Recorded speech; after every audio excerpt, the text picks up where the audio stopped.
social values atau nilai sosial merujuk pada prinsip, norma, dan keyakinan kolektif yang dianut oleh suatu masyarakat untuk membedakan apa yang dianggap baik dan benar.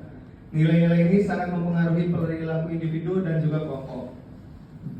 Di masyarakat individualis seperti Amerika Serikat atau negara-negara Eropa Barat, orang-orang lebih menekankan pada kebebasan pribadi, tanggung jawab individu, dan pencapaian pribadi. Dalam budaya kolektif seperti Indonesia atau Jepang, orang lebih mengutamakan kebersamaan, keluarga, dan kepentingan kelompok di atas kepentingan pribadi. Ini mau contoh? Mau boleh.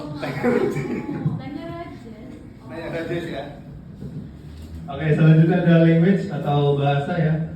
Bahasa memegang peran krusial dalam kehidupan sosial, budaya, dan bisnis. Memahami bagaimana suatu bahasa digunakan, termasuk nuansa nonverbal dan variasi dialek. Dalam era globalisasi, kemampuan berkomunikasi lintas bahasa menjadi semakin penting, terutama bagi bisnis yang ingin berkembang di pasar internasional. Setiap negara biasanya memiliki satu atau lebih bahasa resmi yang digunakan dalam interaksi publik dan pemerintahan. Misalnya bahasa Indonesia sebagai bahasa nomor 1 di Indonesia. Dalam perusahaan internasional, kemampuan menggunakan bahasa global seperti bahasa Inggris menjadi kunci. Namun, pemahaman budaya dan konteks lokal tetap penting untuk menghindari kesalahpahaman. Lalu yang ketiga ada religion atau agama. Agama bukan hanya sistem kepercayaan, tetapi juga membentuk norma, nilai, etika, dan perilaku dalam masyarakat.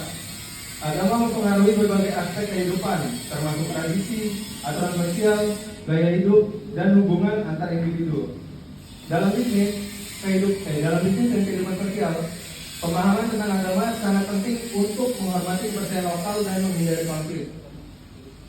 Di masyarakat multikultural, agama dapat memperkuat harmoni sosial, tetapi juga bisa menjadi sumber konflik jika tidak dikelola dengan baik. Contohnya, di Indonesia mengedepankan semboyan Bhinneka Tunggal Ika untuk menjaga kerukunan antar agama.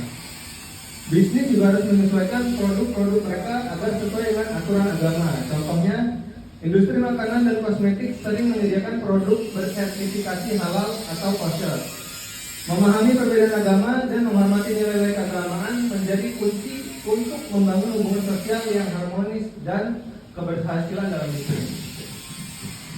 Oke, mungkin materinya sampai di situ aja. Now we are moving to Q&A question. Sedikit kutipan Rasulullah SAW bersabda dalam salah satu hadis yang bunyinya, barang siapa yang mempersulit urusan seseorang mukmin di dunia, maka Allah akan mempersulit urusannya di akhirat. Oke, jelaskan. Nggak usah. Oh, oke. Kakak dulu yuk. Sabar. Oh, ya.